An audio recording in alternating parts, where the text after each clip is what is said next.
भारत के पूर्वी तट पर बंगाल की खाड़ी के किनारे लहरों और हवाओं के बीच बसा है एक ऐसा मंदिर जिसे देखने वाले कहते हैं यह पत्थरों में तराशा हुआ सूर्य का रथ है। यह है कोणार्क सूर्य मंदिर। कभी नाविक इसे ब्लैक पैगोडा कहते थे और आज यह विश्व की स्थापत्य कला का अद्भुत चमत्कार माना जाता है। लेकिन प्रश्न यह है, यह मंदिर क्यों और कैसे बना? इसके पीछे कौन सी कथाएं और रहस्य छिपे हैं और इनका इतना भव्य निर्माण अचानक खंडहर में कैसे बदल गया? आइए जानते हैं इस अनोखी गाथा को।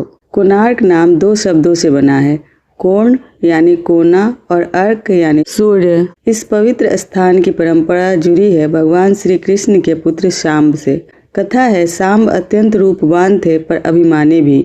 एक बार उन्होंने ऋषियों का अपमान कर दिया। क्रोधित ऋषियों ने उन्हें श्राप दिया, तेरा शरीर कोढ़ से ग्रसित हो जाएगा। श्राप सच हुआ। शाम्ब भयंकर रोग से पीड़ित हो गए। कोई औषधि कारगर न हुई। निराश होकर वे ऋषियों और साधुओं से उपाय पूछने लगे। तब ज्ञानी ऋषियों ने कहा, सिर्फ सूर्यदेव ही तुझे इस रोग से मुक्त कर सकते हैं। शाम्ब ने निश्चय किया। वे समुद्र तट पर आए और 12 वर्षों तक कठोर तपस्या की। झुलसाती धूप, बरसात, ठंडी हवाएं, कुछ भी उनकी साधना को डिगा न सकी। आखिर सूर्यदेव प्रसन्न हुए और प्रकट होकर बोले, शाम्ब, तेरी भक्ति ने मुझे प्रसन्न किया है, उठो और रोग मुक्त हो जाओ। शाम्ब स्वस्थ हुए और उन्होंने प्रण लिया, यही इस पवित्र तट पर मैं सूर्य देव का भव्य मंदिर बनवाऊंगा ताकि आने वाली पीढ़ियां सूर्य की महिमा गाएं। और यही कथा कोणार्क की परंपरा का आरंभ बनी। 1250 में गंग वंश के महान राजा नरसिंह देव प्रथम ने अपने पिता की विजय और सूर्य की महिमा को समर्पित करने के लिए इस मंदिर का निर्माण कराया। हजारों कारीगर और शिल्पकार जुटे। लक्ष्य था एक ऐसा मंदिर बनाना जो स्वयं सूर्य के रथ जैसा दिखे। मंदिर का गर्भगृह इस तरह रचा गया कि सुबह की पहली सूर्य किरण सीधे सूर्य प्रतिमा पर पड़े। कहा जाता है, सूर्य देव की विशाल प्रतिमा हवा में तैरती प्रतीत होती थी। पर कैसे? मंदिर के शिखर पर रखा गया विशाल चुंबकीय पत्थर और भीतर लगे लोहे के बीम, इनके बीच चुंबकीय आकर्षण का ऐसा संतुलन था कि प्रतिमा बीच में स्थिर रहती थी। यह दृश्य इतना अद्भुत था कि देखने वाले कहते मानो स्वयं सूर्य आकाश से उतरकर यहाँ विराजमान हो गए हो। इस रहस्य ने इसे दूर दूर तक ब्लैक पैगोडा के नाम से प्रसिद्ध कर दिया।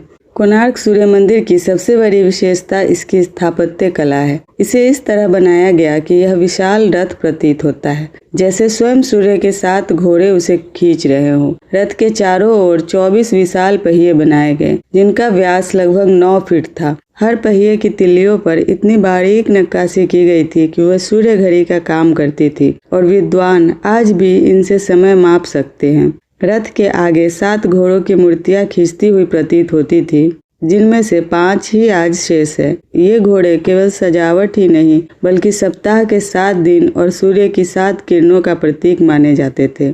दीवार पर हजारों मूर्तियों के माध्यम से जीवन के हर पहलू को उकेरा गया था। जन्म से लेकर मृत्यु तक, प्रेम से युद्ध तक, नृत्य, संगीत, देवता, अप्सराएं, पशु, पक्षी, हर दृश्य पत्थर में जीवंत प्रतीत होता। मंदिर का गर्भगृह और शिखर लगभग 225 फीट ऊंचा था, जिस पर एक विशाल धातु का कलश और उसके ऊपर चुंबकीय पत्थर रखा गया था। यह चुंबकीय पत्थर इतना अद्भुत था कि कहा जाता है समुद्र से गुजरते जहाज उसकी वजह से भटक जाते थे। और गर्भगृह की संरचना इस तरह से बनाई गई थी कि सुबह की पहली सूर्य की किरणें सदा सूर्यदेव की प्रतिमा पर पड़ती थी, जिससे यह मंदिर केवल सुंदरता ही नहीं बल्कि विज्ञान, ज्योतिष और खगोल विज्ञान का अद्भुत संगम भी बन गया था। मंदिर पूरी तरह से काले ग्रेनाइट और क्लोराइट पत्थर का बना था और पत्थरों को जोड़ने के लिए धातु की कीलों और वैज्ञानिक तकनीकों का इस्तेमाल किया गया था। यह इतना विशाल था कि दूर से गुजरते नाविक इसे आसानी से देख सकते थे। मूल मंदिर में 3 प्रमुख भाग थे।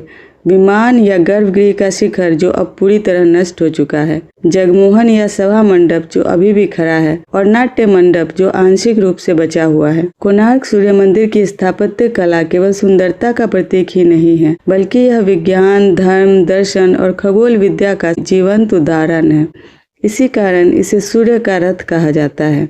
इसके बारे में एक और कथा है। सूर्य मंदिर का निर्माण लगभग पूर्ण था, बस शिखर पर कलश स्थापना होना बाकी रह गया था। लेकिन इतना भारी कलश कोई ठीक से बिठा नहीं पा रहा था। राजा ने चेतावनी दी, अगर समय पर काम न पूरा हुआ तो सभी शिल्पकारों को मृत्यु दंड मिलेगा। कारीगर भयभीत थे। तभी आया 12 वर्षीय बालक धर्मपद, मुख्य शिल्पकार का पुत्र। रात के अंधेरे में वह अकेले शिखर पर चढ़ गया। अपने ज्ञान और साहस से उसने कलश को सही जगह पर स्थापित कर दिया।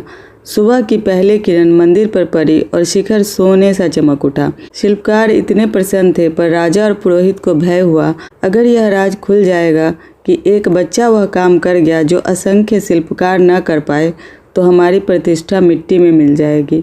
धर्मपद ने मंदिर की प्रतिष्ठा को बचाने के लिए स्वयं मंदिर की ऊंचाई से समुद्र में छलांग लगाकर प्राण त्याग दिए। आज भी कहा जाता है, कोणार्क का मंदिर धर्मपद के त्याग और बलिदान की अमर गाथा है। समय की मार से यह चमत्कारिक मंदिर टूटने लगा और 16वीं और 17वीं सदी तक समुद्री नमी, तूफानों और आक्रमणों से इसका अधिकांश हिस्सा ढह गया। 1840 में ब्रिटिश इतिहासकार जेम्स फर्ग्यूसन ने इसका विस्तृत अध्ययन किया और इसे ईस्टर्न वंडर कहा। लेकिन वास्तविक संरक्षण 1901 में हुआ, जब बंगाल के गवर्नर जॉन वुडबर्न ने मंदिर को संरक्षित करने का आदेश दिया।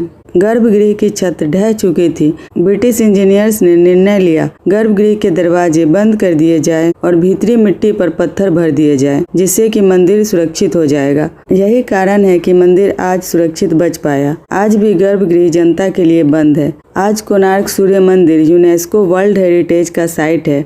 हर वर्ष यहाँ कोणार्क डांस फेस्टिवल आयोजित होता है। दुनिया भर के कलाकार नृत्य और संगीत से सूर्य देव को नमन करते हैं। यह मंदिर न केवल स्थापत्य का अद्भुत उदाहरण है, बल्कि यह दिखाता है कि भक्ति, विज्ञान, कला और बलिदान कैसे एक साथ इतिहास रचते हैं। कोणार्क सूर्य मंदिर आज खंडर है, लेकिन इसकी हर शिला, हर मूर्ति, हर पहिया समय की गाथा कहता है। यहाँ शाम की भक्ति, धर्मपद का बलिदान और मानव कला की चरम सीमा सब जीवित है।